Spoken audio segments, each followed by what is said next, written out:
Good afternoon, everyone.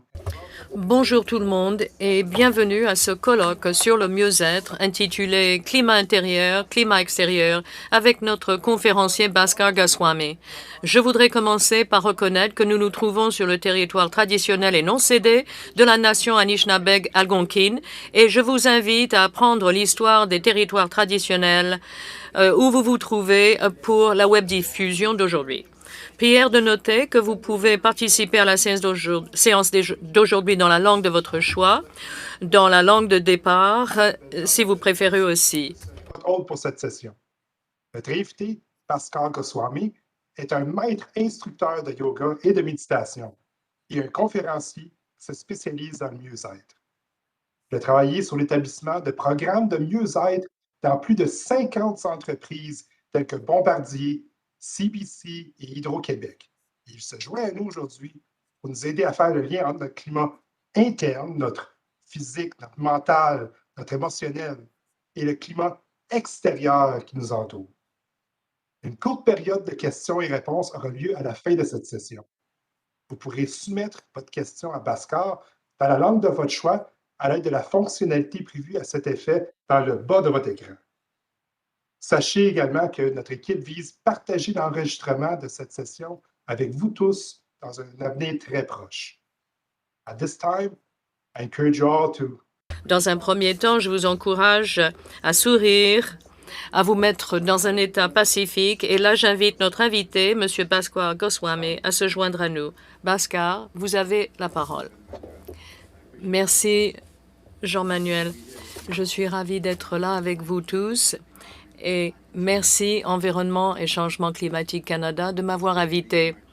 Avant de commencer, je voudrais vous inviter à faire 5 grandes respirations pour nous retrouver dans notre climat intérieur. Nous sommes tous dans des états différents, excités, anxieux, frustrés. Quoi qu'il en soit, prenez quelques temps pour vous calmer. Vous pouvez fermer les yeux si vous le désirez. Ou si vous voulez vivre cela d'une certaine façon, vous pouvez inspirer par le nez, expirer par la bouche. Vous pouvez aussi, en prenant des respirations, vous pouvez arriver à vous calmer. Alors, je prends une inspiration, j'expire, je me détends.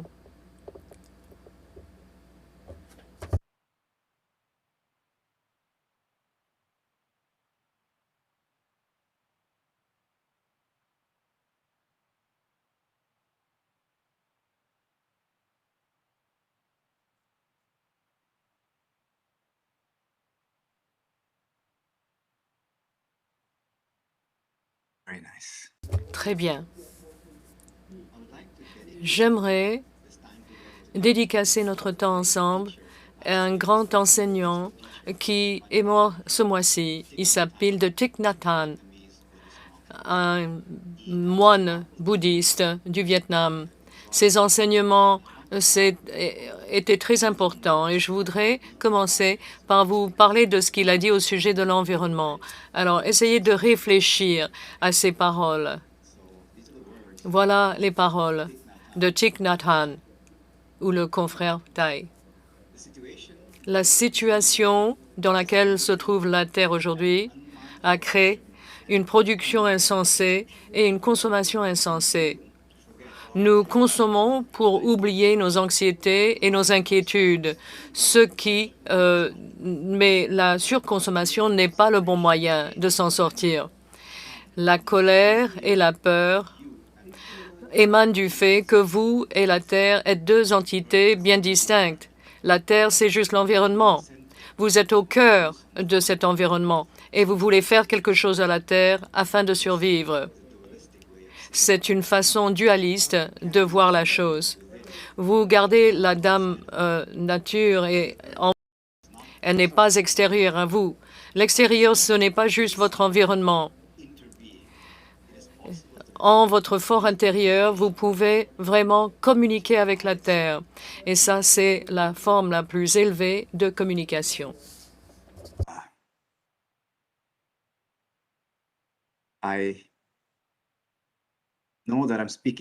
Je sais que je parle à un groupe de personnes qui comprend ce type de langage. Vous vous êtes dévoués à la protection de l'environnement et je vous considère comme des héros.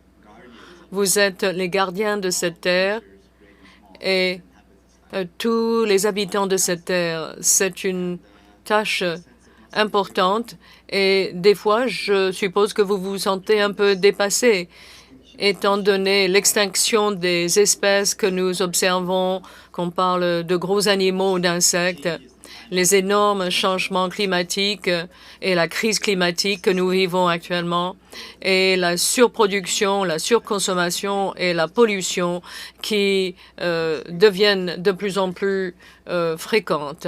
Ça doit être très difficile pour vous. En me préparant pour cette conférence, je me suis rappelé la scène d'un film, l'ancien film Superman, avec Christopher Reeve, qui volait dans les airs dans les années 70. Et il y avait Lois Lane qui tombait du bâtiment et Superman arrive tout d'un coup, il l'attrape juste à temps et il lui dit « Ne vous en faites pas, madame, je vous ai attrapé ». Et Lois Lane regarde Superman en disant « D'accord, vous m'avez attrapé, mais qui vous protège? Vous m'avez protégé, mais qui vous protège ?» Alors, pendant que nous sommes ensemble, nous allons parler de ce jeu intérieur et comment ça marche, comment on peut le comprendre et comment on peut le préserver afin qu'on puisse jouer un meilleur jeu dans l'environnement extérieur aussi. Alors, je vais prendre quelques minutes pour vous situer concernant ce climat intérieur. Ce sont les enseignements très anciens. Et bien sûr, c'est beaucoup plus compliqué que cela. Mais dans un premier temps, on peut dire que ce climat intérieur a 5 composantes qui le touchent directement.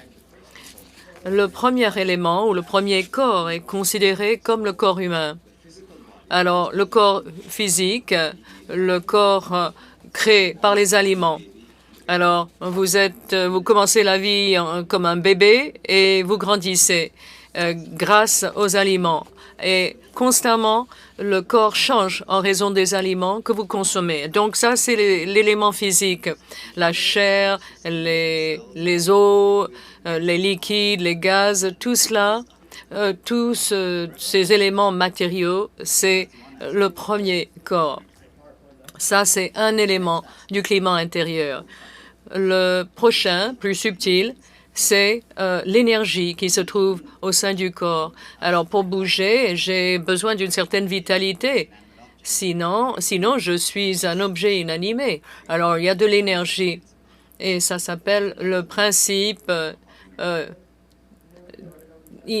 l'animation.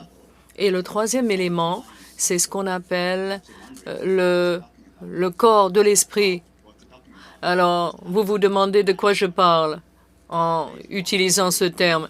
C'est l'endroit où se trouvent les idées, les projections, les souvenirs. Ça, c'est l'esprit. Et c'est un autre élément de notre climat intérieur. Encore plus subtil, c'est ce qu'on appelle la sagesse. Alors maintenant, il y a plus de 50 billions de cellules qui sont en train d'être créées avec une telle intelligence pour établir, pour nous dire quoi faire, que ce soit les cellules des yeux ou d'une autre partie du corps. Et cette grande organisation, c'est la sagesse du corps. Et le plus subtil de tous, c'est le corps qui se trouve au-delà de la peau, l'élément aurique. Et on peut le capter avec la photographie. Et si j'avais un peu plus de temps, je ferais une expérience pour vous pour que ce soit très tangible pour vous. Mais ces 5 éléments composent le climat intérieur. Alors maintenant, j'ai l'intention de les passer en revue avec vous, l'un après l'autre, en vous parlant brièvement de l'aspect mécanique de ce climat intérieur. D'abord, le corps physique. Ce sont les 5 parties de la forme physique. Alors, quand le corps physique est en bon état, en forme, il a 5 capacités particulières. La première, c'est la force. Un corps en santé peut soulever des objets lourds. J'ai un enfant de 4 ans, je peux la soulever. Et ça, c'est un corps en bonne santé qui me permet de le faire. Ensuite, il y a la vitesse, la possibilité de vous fuir si jamais il le faut. Ensuite, la capacité de continuer longtemps, l'endurance. Ensuite, les compétences ou la compétence, c'est-à-dire l'équilibre, la capacité de contrôler tous vos mouvements. Et enfin, la souplesse, donc la dextérité du corps physique qui peut bouger dans tous les sens sans rester pris. Voilà un résumé de la bonne santé physique. Donc, posez-vous la question, dans quel domaine ou à quel niveau suis-je fort? Il y a des gens qui sont forts, mais qui ont peu d'endurance. D'autres sont rapides, mais ils n'ont pas beaucoup de compétences. Ils ont de la souplesse, mais ils n'ont pas beaucoup de force. Donc, vous devez faire ce genre d'évaluation pour établir votre climat intérieur. Maintenant, j'aimerais partager avec vous un concept important, le piège du confort. Et voilà comment ça fonctionne. Au départ, nous avons une loi de la nature très simple et ce que vous vous entraînez à faire, eh bien, vous devenez de mieux en mieux. Donc, vous êtes des scientifiques et vous avez donc exercé vos talents pendant des années.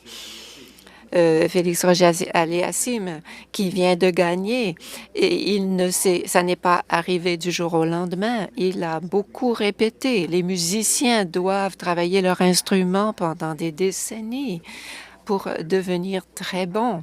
Donc, c'est une loi de la nature. Il faut s'exercer pour s'améliorer. Cette loi de la nature peut jouer pour nous et contre nous parce que on s'exerce à chaque instant. À ce moment-ci, vous tenez d'une certaine façon.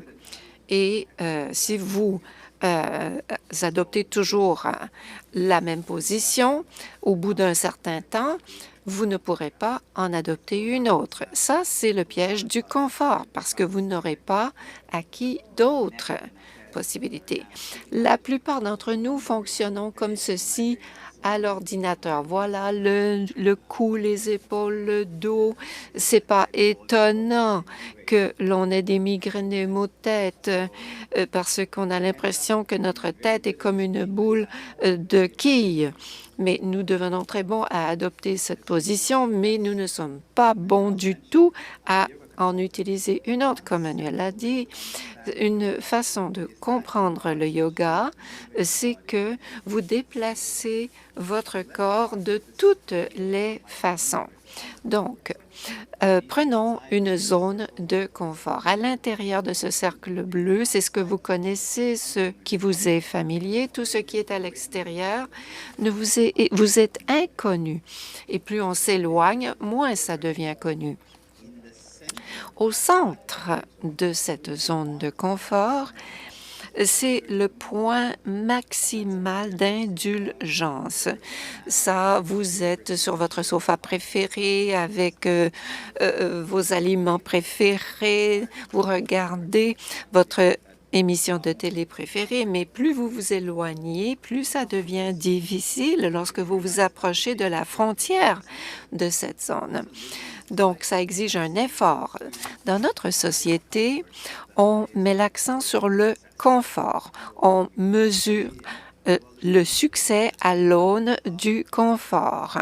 Donc, vous voulez une maison confortable, une voiture confortable, tout ceci est axé sur le confort.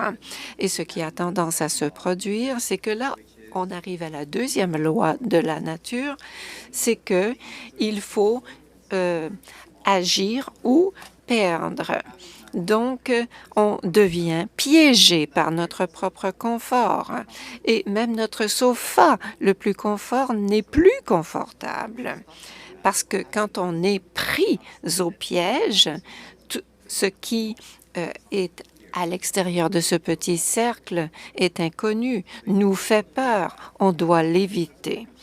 Donc, il faut essayer de voir comment on peut créer une spirale vers l'extérieur, une spirale qui s'agrandit. Imaginez-vous une position de votre corps. Donc, il faut bouger votre corps de toutes les façons, de façon à élargir le cercle pour que vous deveniez confortable, peu importe comment vous vous positionnez. Vous pourriez être confortable même si vous escaladiez les Alpes. Donc, vous n'avez plus peur d'adopter une nouvelle position. Vous avez franchi des limites.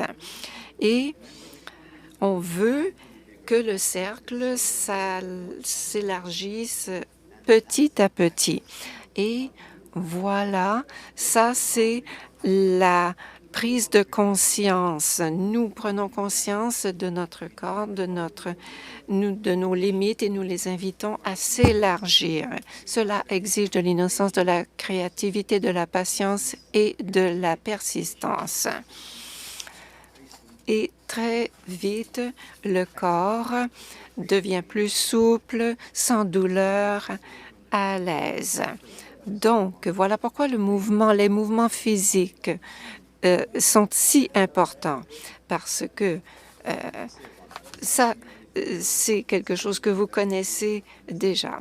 Allons un peu au-delà pour identifier le climat intérieur. Quelle est la prochaine couche, la prochaine dimension? Ça s'appelle la vitalité ou l'énergie. Ça ressemble à la maison dans laquelle je me trouve. Il y a une énergie dans la maison, l'électricité, il y a du filage dans notre corps. Et vous connaissez peut-être ce symbole qu'on connaît, c'est un symbole de la médecine, on le voit sur des ambulances, dans les hôpitaux, sur les sarraux des médecins, dans l'image de la Société du cancer. Donc, il y a un bâton, des ailes et deux serpents qui s'entrelacent. Et d'après les anciens scientifiques, notre corps physique est filé, si vous voulez, de la même façon. Vous avez deux énergies, Ida et Pingala, et les deux s'entrelacent et se réunissent au milieu de vos sourcils. Et il y a 6 points où les serpents se rejoignent et un point supérieur. Ça ressemble à la façon dont notre corps est fileté, si vous voulez. Ça énergise l'ensemble de notre corps, comme c'est le cas pour une maison. Je vous donne cet exemple pour vous démontrer comment se dirige la vitalité dans notre corps. C'est la façon dont notre énergie se déplace. C'est un peu l'autoroute de notre énergie. Une façon simple de comprendre tout ceci ressemble à ce qu'on pourrait dire d'un téléphone cellulaire. C'est un téléphone intelligent, ça aide beaucoup, mais s'il n'y a pas d'énergie dans le téléphone ne sert à rien. C'est simplement presse-papier, c'est l'énergie qui le rend utile. Notre corps est bâti d'une façon semblable. Qu'est-ce que je veux obtenir de mon cellulaire? Et si j'utilise mon cellulaire en pleine lumière et que j'utilisais toutes les applications en même temps, eh bien, il serait vidé de son énergie en quelques heures. Mais si je l'utilise sagement, il peut durer des jours. Comment pouvons-nous appliquer ceci à nos corps? Qu'est-ce qui nous fait perdre notre énergie? Tous les gestes que nous posons, que ce soit des gestes physiques, mentaux, verbaux, ça exige de l'énergie. Si je travaille, ça exige de l'énergie. Je parle, ça exige de l'énergie. Si je pense, ça exige de l'énergie. Parfois, vous vous asseyez devant l'ordinateur à 8 heures du matin, à 17 heures, vous êtes épuisé parce que réfléchir, ça exige de l'énergie. Ce type de geste utilise notre énergie. La tension dans notre corps, ça exige de l'énergie. Si vous forcez vos mains, si vous êtes tendu dans vos mâchoires, dans votre dos, dans votre bassin, à ce moment-là, vous perdez de votre vitalité, vous perdez de votre énergie. Voilà pourquoi c'est important de faire de l'exercice le matin, parce qu'à ce moment-là, vous allez multiplier votre vitalité pendant toute la journée. On a besoin d'énergie pour maintenir la vitalité. Ensuite, si l'on recueille des données grâce à nos sens, maintenant, mes yeux perçoivent de la lumière, des formes, mes oreilles perçoivent des sons. Recueillir des données du monde extérieur, ça exige de l'énergie.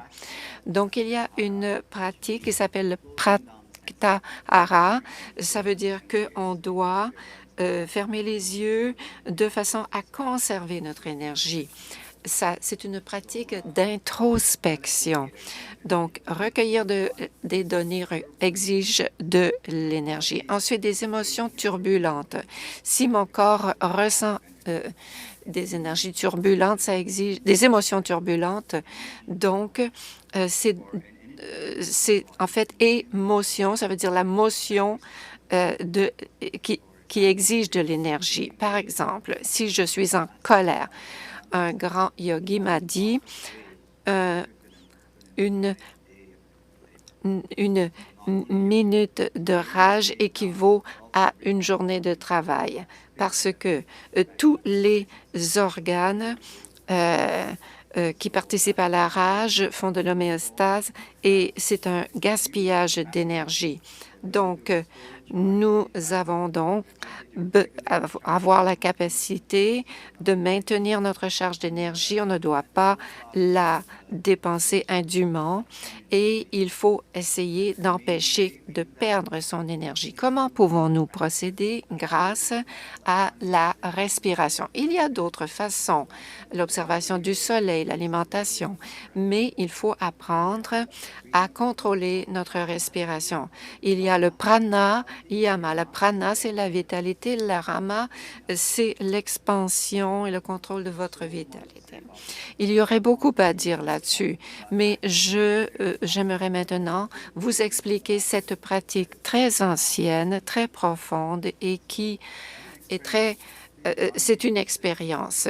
Donc, nous allons maintenant nous exercer à faire de la respiration nasale. Donc, on va se tenir très droit. Donc, c'est une pratique que vous allez pouvoir répéter. Vous avez le menton un peu vers l'intérieur. Nous allons prendre notre coude droit avec notre paume gauche.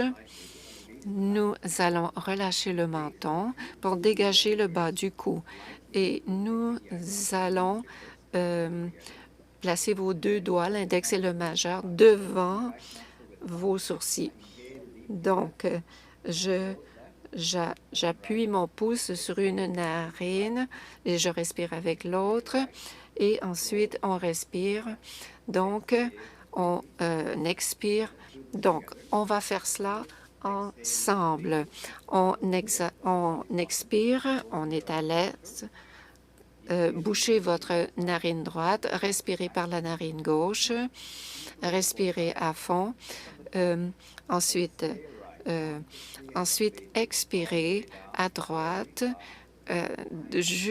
par les deux narines plutôt. Donc, et ensuite, respirez de nouveau profondément. Donc, bougez les deux côtés. Ensuite, laissez aller la narine gauche. Expirez à gauche et continuez à le faire. Donc, inspirez à gauche, changez de côté, expirez par la droite. Ensuite, inhalez à droite, expirez par la gauche. Et vous devez ressentir les sensations. Ressentez l'air qui pénètre dans votre corps, l'air qui sort de votre corps. Et vous allez utiliser le rythme qui vous convient, ni trop vite, ni trop lentement. Juste, vous vous rappelez l'image que vous ai montrée? Nous, nous utilisons les deux méridiens de Fida et Timbala. Donc, le Ida est situé dans le méridien qui rafraîchit à gauche et contrairement à l'autre méridien qui réchauffe. Alors, cette pratique permet d'équilibrer les deux méridiens et permet de calmer l'esprit. Alors, continuez encore. Une dernière ronde, continuons. Finishing off on the Alors, nous allons finir du côté gauche avec la narine de gauche et on baisse les paumes. Prenez quelques instants pour vous détendre. Et plus vous allez pratiquer cela, plus l'effet sera bénéfique. Alors, continuons. Ça, c'est le contexte du climat intérieur. Maintenant, nous allons passer à quelque chose de plus subtil, c'est-à-dire l'esprit. Comme il y avait 5 parties pour la forme physique, il y a aussi 5 éléments pour la forme mentale. Quand l'esprit est en pleine forme, il a ces 5 caractéristiques. Premièrement, la confiance. Ce n'est pas quelque chose de superficiel, quelqu'un qui se prend pour quelqu'un d'autre. Non, un véritable sentiment de confiance. Ensuite, la compassion, c'est-à-dire le fait d'aimer autrui. Ensuite, le calme, une présence calme. Ensuite, concentration, la capacité à nous concentrer sur tout ce qui nous intéresse, autant de temps qu'il faut. Et enfin, dernièrement, la créativité. Et là, nous parlons de créativité authentique, des moments de grande découverte. Alors, ça, c'est un esprit qui a toutes ses capacités. Et je voudrais partager avec vous un concept qui s'appelle la roue du mental. Ça, c'était une grande découverte pour moi parce que je regarde les enseignements de grands sages depuis des années et tout d'un coup, un jour, j'ai songé à la roue du mental. Alors, imaginez que votre esprit est une roue. Alors, pour cette roue et pour que cette roue puisse avancer, ça, c'est un esprit qui regarde vers l'avenir. Pour avoir un mouvement vers le passé, ça, c'est un esprit qui regarde les événements du passé. Pour que la roue puisse aller vers le haut, ça, c'est l'envie, quelque chose que vous aimez, que vous avez envie d'avoir. Et pour aller vers le bas, c'est là un état d'aversion. Alors, c'est ça qui se produit constamment. L'avenir, le passé, l'envie, l'aversion. Et vous devez, pour être en bonne forme mentale, être au centre de cette roue. Vous pouvez à ce moment-là, vous avez une conscience juste de ce qui arrive en ce moment-là. Et tout le reste, c'est les hallucinations, des souvenirs, etc. Alors, le point médian, c'est l'équanimité. Ça veut dire un esprit équilibré, un esprit qui n'est pas facilement perturbé par les événements. C'est un esprit équilibré. Alors, ce que nous cherchons, c'est d'être toujours au centre de la roue. Ça, c'est le meilleur lieu. Ça, c'est là qu'on trouve tous ces éléments de la bonne forme mentale. Il y a quelque temps, j'ai donné une conférence à un groupe de cadres à Montréal. J'étais dans une énorme tour au dernier étage avec une belle table devant moi et un groupe de cadres avec moi. Et j'étais en train de présenter un programme. Et au début, nous avons simplement fait quelques exercices de respiration. Alors après, j'ai dit, mais comment vous avez trouvé cela? Et il y a un cadre qui m'a dit, Pascal, je me sens tellement calme, tellement pacifique, tellement bien centré. Il y a tellement de pression sur moi tout le temps. Mais grâce à cette pratique, je me sens calme maintenant. J'ai une maison de campagne à Sutton et là aussi, je me sens calme dans la nature. Mais j'ai pas pu y aller depuis longtemps. La maison tombe en morceaux et il faut absolument que je m'en occupe. Mais en tout cas, j'ai beaucoup aimé votre pratique. Merci. Alors, j'ai demandé à ce monsieur, avec beaucoup de respect, j'ai dit, mais qu'est-ce que vous faites à votre maison de campagne? Je n'ai pas parlé de maison de campagne. J'ai dit qu'il fallait respirer. Mais tout de suite, il a pensé à sa maison de campagne. Alors, nous avons tous une version de notre maison de campagne. Alors, ce qui est arrivé sur le plan mécanique, c'est que pendant quelques instants, cette personne était au milieu de la roue. Et tout de suite, il a passé à des souvenirs très agréables, sa maison de campagne à Sutton. Et le passé agréable est devenu le passé désagréable. Mais ensuite, il est passé à l'avenir. Ah, je vais m'occuper de ma maison. Et après, il est passé à l'autre extrémité, l'aversion. Oh non, ça va me coûter très, très cher. Tout cela s'est produit en quelques instants seulement. J'aimerais pouvoir faire une expérience avec vous pour vous montrer comment ça se produit. Mais vous savez très bien que l'esprit tourne de tous les côtés. Mais quand on est au milieu de la roue, on est calme et pacifique. Mais ce n'est pas facile d'y arriver. Alors, tout ce qui se trouve dans la partie bleue, c'est quand l'esprit est préoccupé par toutes sortes de réflexions. Et il y a une nuance sur laquelle j'insiste, c'est qu'au milieu de cette roue, cela ne veut pas dire que vous n'êtes pas en train de réfléchir. Vous avez plutôt des réflexions qui concernent le moment présent. Par exemple, une façon très simple de le comprendre consiste à prendre l'exemple que j'ai appris d'un enseignant en Inde. Il a établi une distinction entre l'esprit qui réfléchit et l'esprit qui travaille. Alors, imaginez qu'il y a un théâtre d'opération dans un hôpital et il y a un chirurgien qui est en train d'opérer sur un homme. Et ses mouvements sont tellement précis, c'est vraiment incroyable, de tout petits micro-mouvements.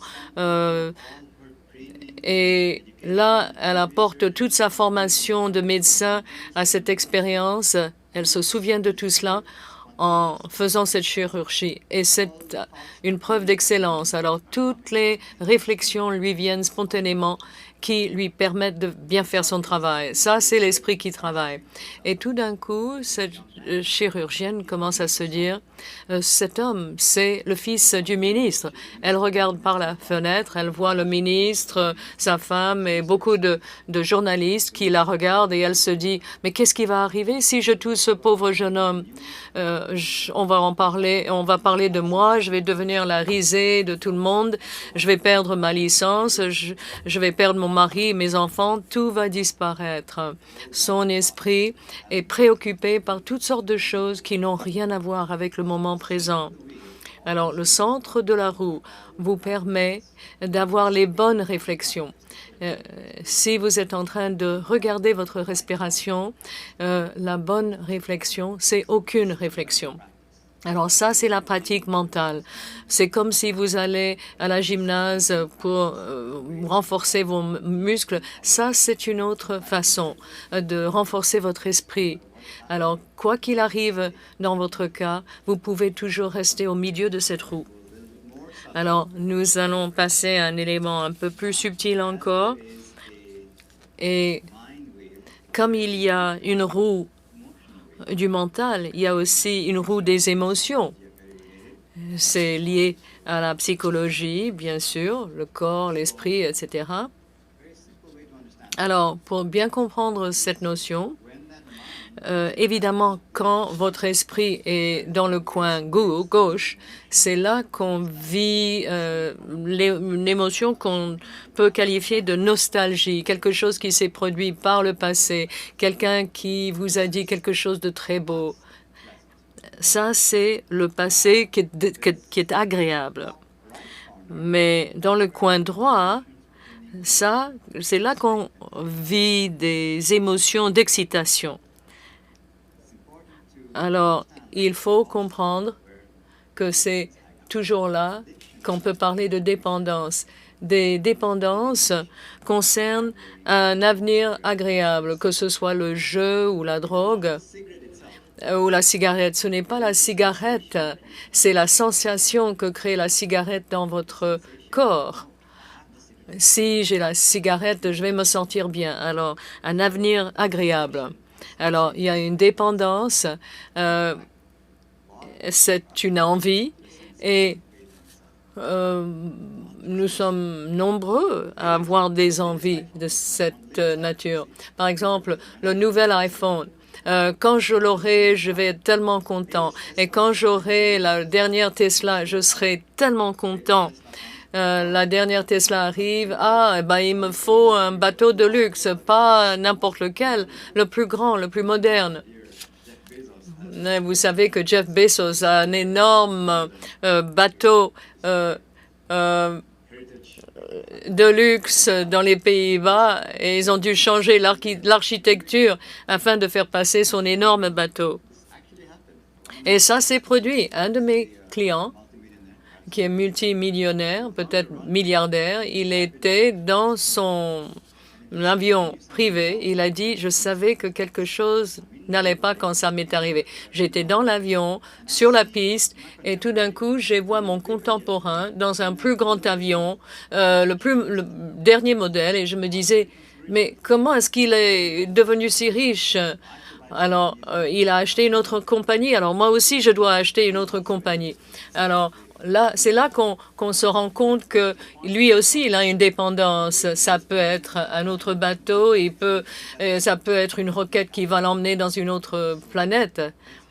Alors, ce qui se passe dans ce cas vient de l'intérieur, la sensation de dépendance qui vous amène à vouloir un avenir agréable. Alors, en bas à gauche, là, c'est le passé désagréable, la colère, la culpabilité, la honte, la rancœur, la dépression. Ça, c'est le passé désagréable. Et en bas à droite, les émotions négatives, la peur, la phobie, l'anxiété, le stress, etc.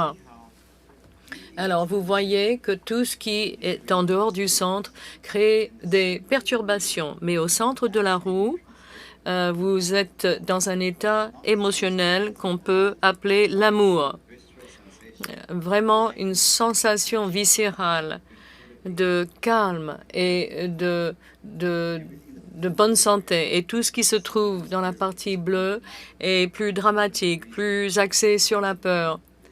Et c'est comme si le moment présent ne vous suffit pas.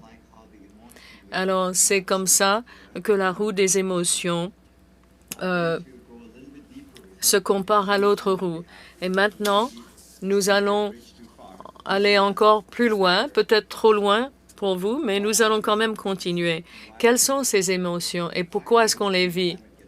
Pourquoi est-ce qu'il y a cette perturbation du climat intérieur? Alors, je vous ai déjà montré cette image tout à l'heure. Alors, elles se réunissent à certains points et à chaque fois, il y a un point très puissant. Bon, c'est vraiment une simplification à outrance, ce que je vous donne. Mais disons pour nous que ces 5 points névralgiques s'appellent des chakras. Peut-être que vous l'avez déjà entendu, ce terme-là, des chakras. Et il se trouve que ces centres névralgiques sont liés à des besoins fondamentaux que nous avons tous les êtres humains, quel que soit son âge, sa culture. Chaque être humain est programmé de la même façon. You may have heard Donc, vous avez sans doute entendu parler de l'échelle de Mazel. Il a été inspiré fortement par les anciens concepts védiques. Mais c'est important de se rendre compte que nous sommes tous constitués de la même façon. Lorsque ces centres d'énergie sont en homéostase, nous sommes tous calmes, nous nous aimons les uns les autres. Mais lorsqu'ils sont perturbés, c'est là où nous agissons de façon inadéquate. Donc, au centre, il y a besoin de sécurité. Et la sécurité, c'est d'avoir un toit, c'est avoir la sécurité dans ma profession, dans mes rapports, dans le pays où je vis, etc. Donc, il y a l'élément d'eau qui est le mouvement. Lorsque l'eau devient stagnante, elle devient corrompue. Donc, on a besoin de liberté. Et ensuite, encore plus subtilement, on a besoin de récompense, de validation. Ma fille de 4 ans, lorsqu'elle me dit « Papa, regarde ce robot », et je dis « Oh, ma chérie, c'est un robot remarquable. J'ai jamais rien vu d'aussi beau. » Elle est très heureuse. Elle a besoin d'appréciation, de validation. Encore plus subtil, il y a le cœur. Nous avons besoin de relations. On peut appeler ça de l'amour. Nous sommes interdépendants. On a besoin d'un sentiment d'appartenance, de connexion, d'avoir l'impression d'être entendu, de pouvoir s'exprimer. Il y a besoin de relations. Ensuite, au niveau de la gorge, nous avons besoin d'une raison d'être. On pourrait en parler longuement. Mais aujourd'hui, il suffit de dire que nous avons tous des talents, des attributs, des compétences et nous voulons les utiliser pour être utiles, pour avoir une utilité pour la société. Ensuite, il y a un élément sacré au niveau des sourcils. Nous avons besoin de connecter à une intelligence supérieure. On peut l'appeler Dieu, la divinité. Et toutes les religions, tous les sacrés sont fondés là-dessus. Et finalement, transpersonnel, ça dépasse les mots. Et lorsque les 6 chakras sont respectés, se sont manifestés, eh bien, voilà. Mais la plupart de nous, nous sommes relégués aux 3 premier, 87,6. Mais lorsque notre besoin de sécurité n'a pas été comblé, nous avons peur. Lorsque notre besoin de liberté n'a pas été satisfait, on est frustré. Et lorsque notre besoin de reconnaissance, on ressent du ressentiment. Et quand notre besoin de relation n'est pas comblé, tout cela nous affecte. C'est important de bien comprendre tous ces rapports. Mais ce qui est encore plus important, c'est que les lois de la nature sont telles que nous sommes tout à fait capables de satisfaire à nos propres besoins. Nous sommes capables de faire en sorte que la vie devienne l'expression de cette joie, de ce bonheur et de cet accomplissement. Donc, comment pouvons-nous satisfaire à nos propres besoins, que notre climat intérieur soit satisfait? Eh bien, ceci aura certainement un impact sur le climat extérieur. Quelles sont les pratiques? Je pense qu'il faut en arriver à la conscience basée sur l'amour, la pleine conscience. Eh bien, j'aimerais partager cette pratique de pleine conscience. Comment pouvez-vous inclure cela dans votre vie? Et il s'agit d'une pratique tangible, viscérale, et elle est aussi importante que l'importance que vous lui accordez. Pendant 5 minutes, nous allons faire un exercice. Vos pieds sont bien sur le vol. Vous êtes tout à fait détendu. Ressentez votre respiration à l'intérieur de votre nez, comme si vous sentiez le toucher de l'air à l'intérieur de votre nez pour la première fois aujourd'hui. Cette sensation a toujours été là. Mais, et voilà, vous y êtes sensibilisé. Vous en prenez conscience, pleinement conscience. Maintenant, on sent l'air, la respiration arriver à l'intérieur de votre corps. Ça donne une impression de bien-être à l'intérieur de votre corps, sur la chair, les tissus, les os, la pleine conscience de votre structure physique, de votre structure corporelle. Pleine conscience de toute la vitalité de votre corps, partout dans votre corps. Tout votre corps respire l'énergie. C'est un principe qui l'anime, la pleine conscience de ce bien-être. La pleine conscience de l'esprit. Vous comprenez ou vous ne comprenez pas.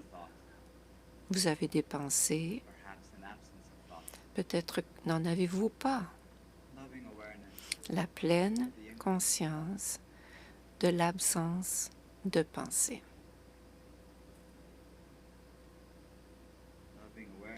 La pleine conscience de l'intelligence profonde de votre corps. Chaque cellule de votre corps, en cet instant, sait quoi faire. On collabore, on crée ensemble avec une intelligence profonde. C'est un système vivant, complet. Cette intelligence assure l'équilibre de vos hormones, de la température de votre corps, de votre pH en ce moment précis. La pleine conscience de l'espace juste à l'extérieur de votre peau, comme une aura, un halo qui émane de votre corps.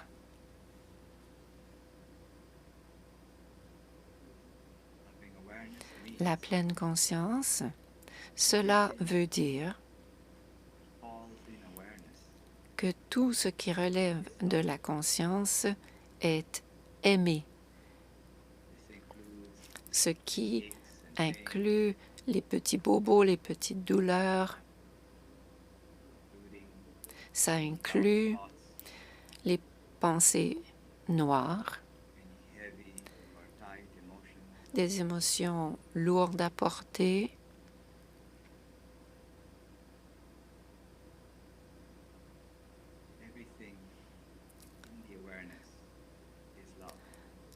tout fait l'objet d'une pleine conscience et tout ce qui est aimé, tout ce qui fait l'objet de la pleine conscience est pris en charge et tout ce qui se sent aimé est précieux.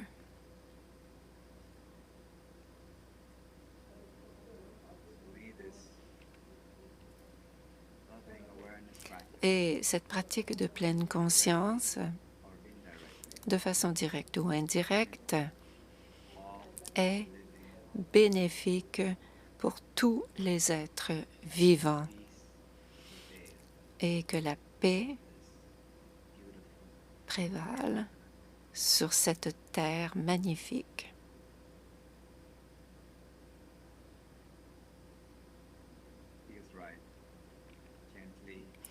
Donc maintenant, Prenez des respirations profondes. Ouvrez les yeux en respirant, en inspirant. Merci beaucoup pour cette pratique magnifique. Merci beaucoup, Environnement Canada, de vous occuper si bien de nous. Ça a été fantastique, je pense, de pouvoir écouter Bhaskar pour les dernières 45 minutes et fascinant également. Nous avons des questions qui sont rentrées dans le chat pour Bhaskar et nous avons un petit peu de temps, passer 2 heures pour ceux qui peuvent rester avec nous autres. Donc, je vous encourage à le faire si vous êtes intéressés. Bhaskar, we have a few questions in the chat that came over for you. Donc, nous avons quelques questions pour Bhaskar dans le chat. J'ai parfois l'impression que c'est impossible pour moi de me concentrer sur ces choses à cause de ma charge de travail. Et comment en arriver à cette conscience quand j'ai si peu de temps? Ça en revient à ce que je disais au tout début au sujet de Superman. Qui s'occupe de vous? On ne peut pas continuer comme cela. Le docteur Wayne Dwyer, un professeur, un maître, a dit lorsque vous faites un jus d'orange, qu'est-ce que vous allez obtenir? Du jus de raisin, du jus de mangue? Non, on n'obtient que du jus d'orange. C'est pareil pour les humains. Quand on nous presse, c'est ce qu'on a à l'intérieur qui sortira. Si ce qu'il y a à l'intérieur de nous, c'est la peur, l'anxiété, la colère, est-ce que c'est bon? Non. Eh bien, est-ce que ce sera bon pour ma famille, mes amis, mes collègues, la société, si tout ce que je produis, ce sont des toxines? Il y a 24 heures dans une journée. Si vous utilisez ne serait-ce que 10 minutes pour pratiquer la respiration, et que vous en arriviez à la compassion, l'amour de soi, la confiance en soi, à ce moment-là, il y aura des éléments positifs qui ressortiront de vous quand on vous pressera. Donc, je pense que c'est une raison supplémentaire de faire ces exercices parce que vous êtes sous pression. Vous nous avez parlé de nous comme étant les gardiens de la Terre. Nous avons chez nous beaucoup de gens qui travaillent très, très fort. Aujourd'hui, presque 1000 personnes ont participé, ont écouté vos propos. Comment peut-on assurer un bon équilibre dans notre climat interne s'il y a des facteurs qui affectent nos chakras sur lesquels nous n'avons pas de contrôle? Eh bien, j'aimerais bien aborder la question de façon plus approfondie. Vous avez votre mot à dire sur ce qui se produit dans votre corps. À l'extérieur de votre corps, on ne sait pas.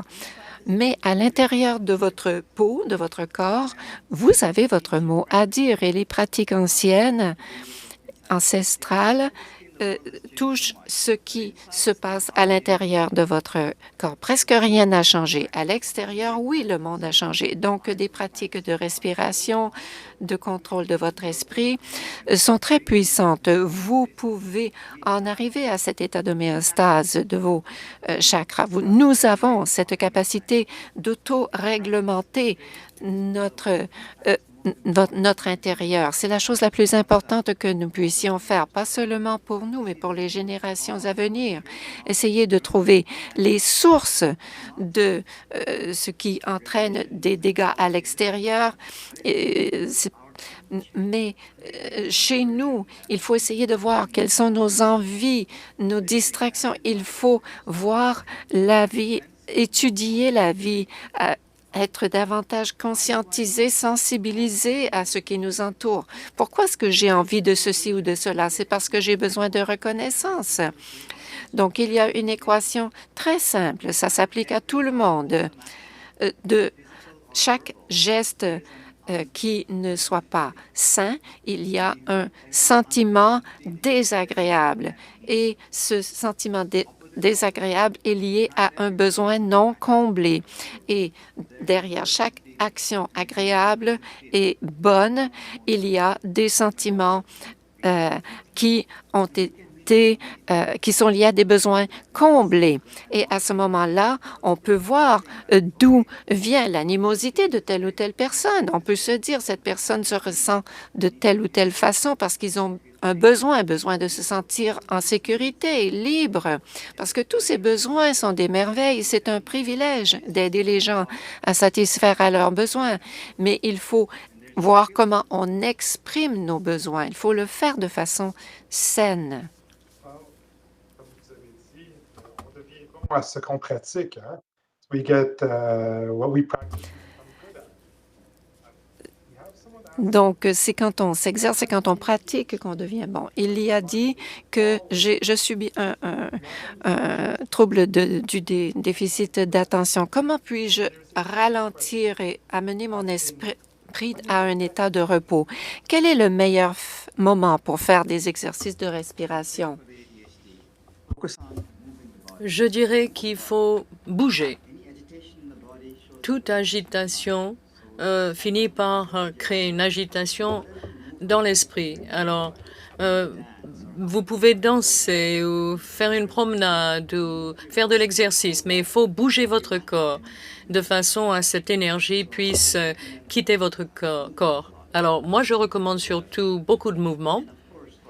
Et bien sûr, si vous êtes distrait, bien sûr, les respirations sont très importantes. 2 ou 3 minutes par jour, ça vous rend plus tranquille. Votre esprit devient plus tranquille. Alors, vous ne pouvez pas respirer que dans le moment présent, pas dans le passé ni l'avenir. Et donc, vous pouvez ainsi faire reposer votre esprit. Alors, quel est le meilleur moment? Le matin, parce que vous ne savez pas ce qui peut arriver dans une journée. Toutes sortes de choses peuvent se produire, mais on sait ce qui se passe le matin. Alors, essayez de vous lever 2 minutes plus tôt, et ces 10 minutes sont très précieuses. Pendant ces 10 minutes, vous faites cet exercice de respiration, de prise de conscience de votre respiration, et vous aurez déjà bien investi dans votre journée et vous allez bénéficier des effets de cette pratique. C'est le meilleur moment de le faire. Ou encore, juste avant de vous coucher, il y a certaines pratiques qui sont très appropriées pour vous permettre de bien dormir et de vous réveiller rafraîchi. Il y a encore beaucoup de gens en ligne. Alors, 1 ou 2 autres questions.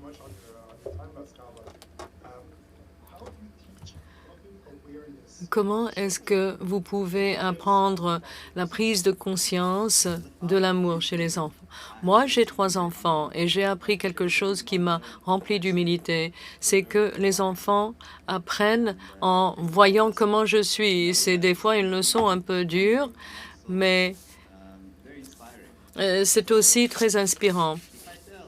Alors, si je leur dis que vous devez acquérir cela, ça n'a pas d'effet sur eux. C'est comme un avion. Vous mettez d'abord votre masque avant de mettre celui de l'enfant dans l'avion.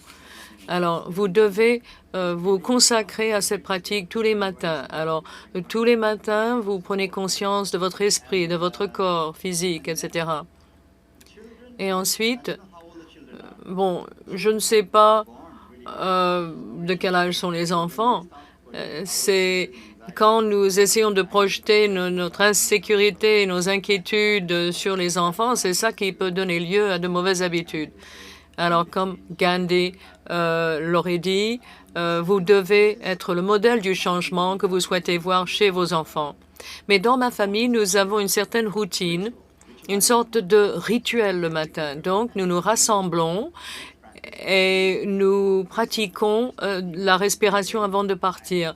2 grandes respirations, j'inspire, j'expire, quelque chose de très simple. Mes enfants sont âgés de 15, 12 et de 4 ans, alors c'est bon pour tous les enfants. Ça, c'est un très bon départ.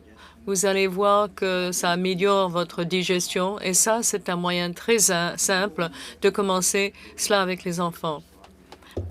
Mais bien sûr, votre comportement, c'est l'élément le plus important. Je vais prendre 2 autres questions. Est-ce que le piège du confort s'applique à autre chose que le corps physique, parce que très souvent, nous faisons l'objet de pression pour avoir un bon rendement. Alors, c'est un stress qui est lié à notre rang. Oui, ce modèle s'applique à beaucoup de choses, à la société en général. Nous passons beaucoup de temps avec les gens qui sont comme nous, qui pensent comme nous, et là, on se sent confortable. Alors, ce modèle est très large. Et oui, si vous vivez dans un environnement très stressant tout le temps, votre corps va être à l'aise avec cela et il ne sait pas comment ne pas être stressé à ce moment-là. Mais la recherche démontre que de trop longues périodes de stress sont improductives. Bien sûr, pendant une courte période, ça vous permet de prendre de bonnes décisions. Mais si ça dure trop longtemps, si ça dure trop longtemps, ça finit par donner lieu à une paralysie, un épuisement professionnel. Alors, ce n'est pas bon pour votre carrière. Vous devez vous considérer comme un instrument professionnel et pour bien fonctionner, vous devez faire en sorte que vous soyez dans un état de prise de conscience détendu. Parce que sinon, si vous êtes trop tendu, ça ne sert à rien et ça vous épuise. Alors, vous aurez un meilleur rendement si vous faites cela. Les athlètes qui sont tendus peuvent faire mieux. Quand on voit une véritable maîtrise chez quelqu'un, comme Roger Federer, vous avez l'impression que c'est facile pour eux. Une dernière question. Et ensuite, nous allons passer au dernier commentaire. Comment peut-on défendre et demander ou faire le plaidoyer de ce type d'approche en milieu de travail? Je sais que peut-être pendant l'heure que nous avons passée ensemble, je vous ai informé de certaines choses, mais il ne s'est pas vraiment passé grand-chose. Le seul avantage découle de la pratique. Alors, avoir une culture de pratique du mieux-être, ce n'est pas une recommandation, c'est la seule façon de vivre. Là, vous incarnez ces valeurs à partir d'une pratique réelle. Quelque chose de simple, prévoir un espace où les gens peuvent faire de la méditation ou permettez aux gens de faire des promenades dans la nature. Alors, tout dépend de la culture qui existe en milieu de travail. Et il faut que ce soit donc quelque chose qui est basé sur la réalité vécue. Et le Canada est le meilleur endroit sûrement au monde pour cela, parce que la nature est si riche. Alors, on peut facilement donc créer cette culture. Bon, nous avons dépassé. Et nous aimerions remercier Bhaskar Goswami pour cette séance incroyable. Je voudrais également remercier l'équipe technique et les interprètes. Et n'oublions pas Corinne et Dave. Merci d'avoir organisé cet événement pour nous tous. Et enfin, nous vous remercions d'avoir été présents aujourd'hui. Et restez à l'affût des futurs événements grâce au courriel Nouvelle ECCC. Et, juste pour vous le laisser savoir, le matériel et des conseils seront à venir basés sur la formation d'aujourd'hui. Nous souhaitons tous une excellente journée. Have a great afternoon. Thank you, Jean-Manuel. Bon après-midi. Merci.